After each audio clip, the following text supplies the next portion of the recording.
음악은 따로 들려드립니다. 말로만 하는 음악 이야기. 네, 꼬리에 꼬리를 무는 재즈 이야기 100번째 시간입니다. 축하드립니다. 야, 이게 뭐 의미가 있는지 모르겠어요. 아니 그냥 100이라는 의미도 있고 네. 끈질기게 해왔다. 예. 아유 좋습니다.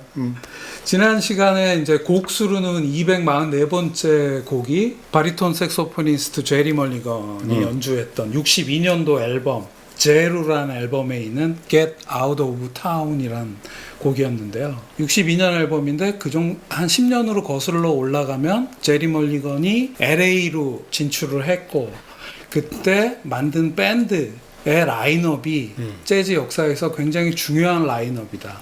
피아노가 없는 쿼텟이었다. 재즈에서 가장 중요한 악기라고 불리우는 피아노를 없앴다. 솔로를 하는 트럼펫이나 바리톤 색소폰이 관악기 주자들은 자유를 얻고 서로 대화하는 연주가 가능했다. 뭐 이런 말씀을 드렸는데요. 62년 앨범인데 이 앨범엔 오랜만에 피아니스트를 대동시켜갖고 같이 앨범을 냈다. 그래서 그 전에 50년대 제리 멀리건의 앨범들과는 조금 느낌과 성격이 다른 앨범이다. 그럼 그때 제리 멀리건이 불러온 피아니스트가 누구냐? 타미 플래너건이라는 피아니스트였죠. 그래서 이어갈 꽃고무는 타미 플래너건의 앨범 중에서 한 곡을 골랐습니다. 245번째겠네요. 타미 플래너건 트리오의 The Tommy Flanagan 도쿄 리사이틀이라는 앨범이고요. 1975년 앨범이에요. 이 앨범에 수록된 Daydream이라는 곡을 골랐습니다. 저는 이분 피아노를 들으면 뭔가 이렇게 퍼포먼스가 세대거나 아주 개성이 강한 피아니스트는 아닌데 뭔가 이렇게 부드럽고 굉장히 착한 피아노다. 그런 생각을 개인적으로 하고 있는데요. 왠지 이분 굉장히 겸손하고 이렇게 온화한 성격이었을 것 같다 하는 생각을 하게 되는. 옛날에 저기 이거 엘라 피츠제랄드 할 때 피아니스트 얘기하면서 한번 김 감독이 얘기하잖아요. 엘라 피츠제랄드의 반주자로서 한 15년 이상을 활동했던 분이죠. 물론 이 이후의 얘기지만. 요번에 이렇게 보내준 김 감독 추천곡 이렇게 들으면서 깜짝 놀란 게 정말 새삼 놀란 게 클래식 피아니스트들도 그렇게 섬세하고 부드럽고 정감을 이렇게 연주할 수 없는 것 같아요. 깜짝 놀랐어요. 정말 아름답더라고요. 그래서 타미 플래너건의 피아노를 얘기하면 뭔가 허세가 없고 굉장히 담백함의 순도가 높은 그런 피아노다. 뭐 이런 말씀을 드리면서 시작을 한번 해보고요. 이분 피아노는 막 퍼포먼스에 이끌려서 나 이거 좋아가 아니라 이분 피아노를 이렇게 시기별로 듣다 보면은 뭔가 이렇게 서서히 스며들어갖고 이렇게 약간 벗어나기 힘든 그런 담담한 매력이 있다 이렇게 말씀드릴 수 있고요. 1930년 디트로이트 태생이세요. 56년도에 뉴욕으로 진출을 하더라고요. 근데 진출하면서부터 그 많은 동료들이 찾는 사이드맨으로 많이 활동을 하신 분인데 말씀드리면은 놀라실 만한 작품들의 사이드맨으로 연주를 했는데 세 장만 말씀드리면 소니 롤린스의 색소폰 콜로서스에서 피아노를 치고 있고요. 59년도 앨범 존 콜트레인의 자이언트 스텝스에서 피아노를 연주하고 있고 또 60년에는 웨스 몽고메리 기타리스트 웨스 몽고메리의 The Incredible Jazz Guitar of 웨스 몽고머리라는 굉장히 명반이 있는데 그 앨범에서도 그러니까 지금 말씀드린 세 앨범에서 다 각기 다른 매력으로 사이드맨으로서 피아노를 연주하고 있는 그런 아주 훌륭한 피아니스트인데 이분이 1960년대 들어서는 엘라 피츠제랄드의 전속 피아니스트가 되고 음악 감독이 돼서 70년대 후반까지 약 78년 정도까지로 알고 있는데 오랫동안 엘라 피츠제랄드와 함께 활동을 하시거든요. 근데 저는 이분을 생각하면서 참 아쉬운 부분인데 70년대를 기준으로 해서 1960년대에 마지막 리더 앨범이 나왔어요.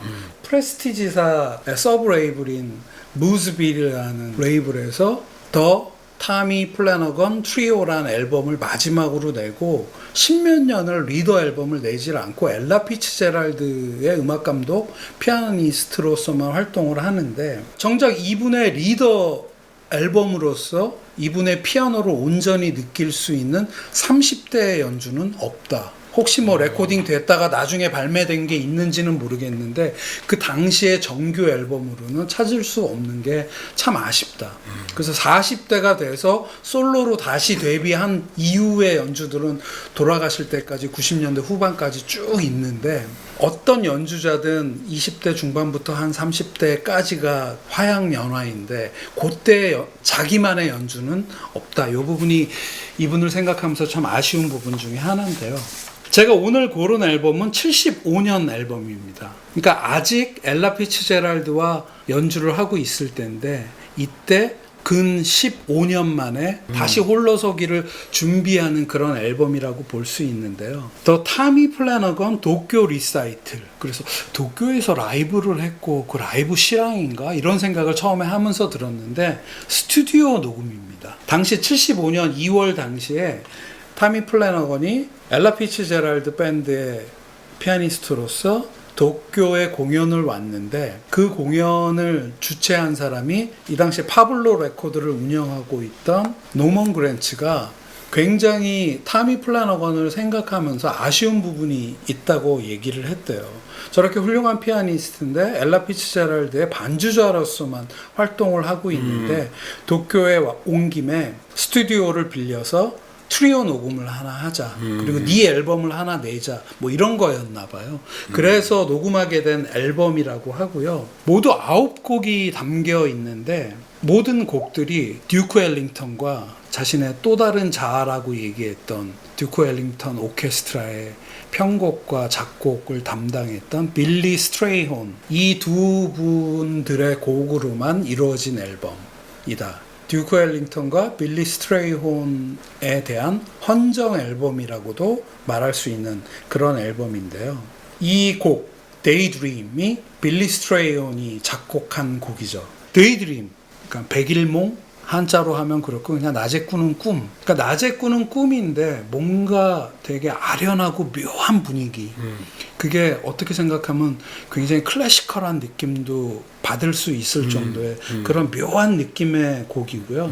여러 버전들의 이 데이드림을 들을 때마다 느끼는데 유독 타미 플래너건의 피아노로 들을 때 아 내가 이런 연주를 할 때 타미 플래너건을 참 개인적으로 좋아하는구나를 느끼게 되는 그런 과장이나 허세, 어떤 퍼포먼스 위주의 피아노가 없는 그런 아주 담담하고 깨끗한 연주다라는 말씀을 드리고요.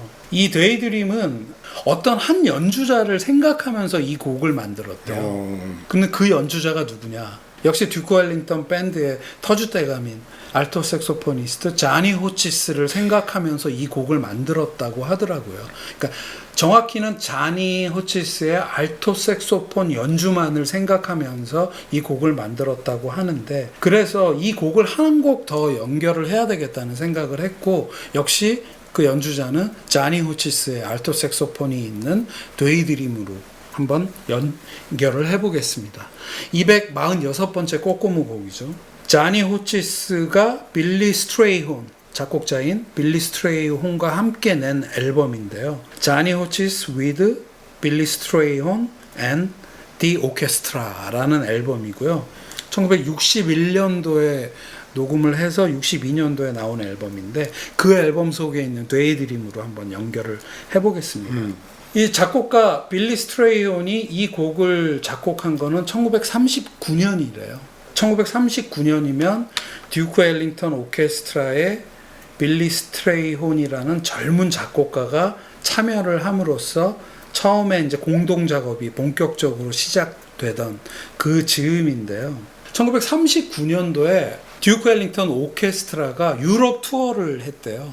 한 7주 동안 길게 떠나는 그러한 연주 여행이었는데 빌리 스트레이혼은 참여한 지 얼마 안 돼서 그런지 그 투어에 참여를 안 하고 할렘의 듀크 엘링턴 자택에서 머물면서 작곡에만 힘을 썼는데 그 동안 그 7주 동안에 만든 여러 곡 중에 이 곡이 가장 유명한 곡이라고 볼 수 있는데 자니 호치스의 알토 색소폰의 이미지를 생각하면서 이 낮에 꾸는 꿈이라는 이 데이드림이라는 이 곡을 만들었다고 하는 그런 이야기가 있고요. 그래서 그런지 이 곡을 첫 발표는 1940년도에 첫 공식 녹음을 하는데 듀크 웰링턴 오케스트라로 연주를 했을 것 같은데 그렇지 않고 자니 호치스의 소규모 유닛 세션으로 처음 녹음을 했다고 하고요. 뭐 듀크 웰링턴 및 여러 듀크 웰링턴 오케스트라가 당연히 참여를 해주고 있는데 이 연주를 요번에 찾아서 들어봤는데 1940년도 연주인데도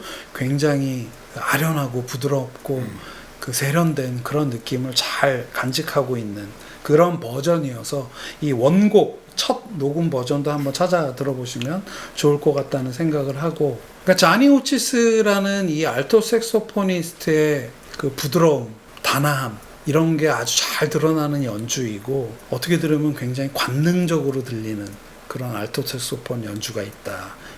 이렇게 계곡 이렇게 흘러가는 물소리 아주 그냥 이렇게 섬세하고 깨끗하고 담백한 아주 두 곡이 다 그런 느낌을 받았어 정말. 한국적인 해석이네.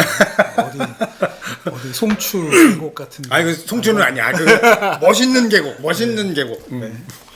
그런 느낌도 없지 않아 있는 것 같아요, 진짜. 예. 근데 이제 오늘 제가 소개하는 버전은 1941년도에 발매됐던 그 버전이 녹음된 지 21년 후인 1961년 12월에 녹음된 버전인데요.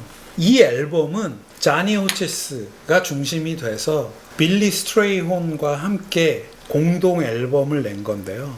참여한 연주자들은 모두 듀크 웰링턴 오케스트라의 연주고 연주하는 곡들도 듀크 웰링턴과 빌리 스트레이혼의 작곡인 그 듀크 웰링턴 오케스트라의 레퍼토리를 다시 61년도에 듀크 웰링턴 없이 그러니까 자니 호치스와 빌리 스트레이혼이 주인공이 돼서 여러 동료들과 함께 녹음한 그런 앨범이라고 보시면 되고 역시 주인공은 자니 호치스의 알토 색소폰이 잘 부각될 수 있도록 빌리 스트레이혼은 본인이 작곡한 곡이든 듀크 웰링턴과 공동 작곡한 곡이든 편곡과 오케스트레이션을 했고 나머지 멤버들도 자니 호치스의 알토 색소폰이 부각되도록 그렇게 헌신적인 연주를 하는 그런 앨범이라고 보시면 될 것 같고요.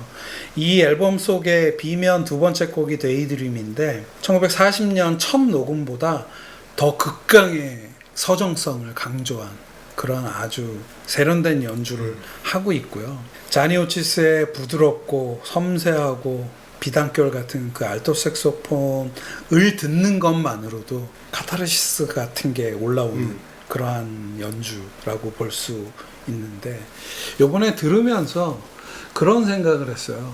아, 과연 이런 곡들을 작곡하는 사람 빌리 스트레이혼은 어떤 사람이었을까 하는 굉장히 세련된 패션 감각을 갖고 있는 그런 분이었다고 하고요. 문학, 예술, 그리고 언어는 프랑스어까지 능통한 말하자면 지성인이었다고 하는데 그 개성이 강한 그리고 그 카리스마 강한 듀크 웰링턴과 그 오케스트라 단원들 사이에서 굉장히 다정하고 존중을 담아 이야기하는 그런 캐릭터였다고 하고 그래서 그런지 모든 뮤지션들로부터 사랑과 존경을 받는 그런 인물이었다. 이런 인터뷰가 하나 있던데 그 듀크 웰링턴 오케스트라의 트럼펫터였던 나중에 솔로 뮤지션으로 대성공하게 되는 클락 테리가 빌리 스트레이혼 선생에 대해서 이렇게 얘기했다고 하는데 밴드 멤버 누구에게나 따뜻하고 정중했고 결코 자신을 내세우는 사람이 아니었다. 빌리 스트레이혼의 사진을 보면요 약간 동안에 착하게 생긴 그런 캐릭터인데 이분의 사진들을 이렇게 보면은 아 과연 그런 사람이었겠거니 하는 생각을 요번에 좀 하게 됐고요. 이분이 활동했던 시기가 1940년대, 50년대, 60년대 굉장히 보수적인 그러한 미국 사회였죠. 근데 자신이 동성애자라는 거를 숨기지 않고 드러내놓고 부끄러워하지 않았다고 하고요.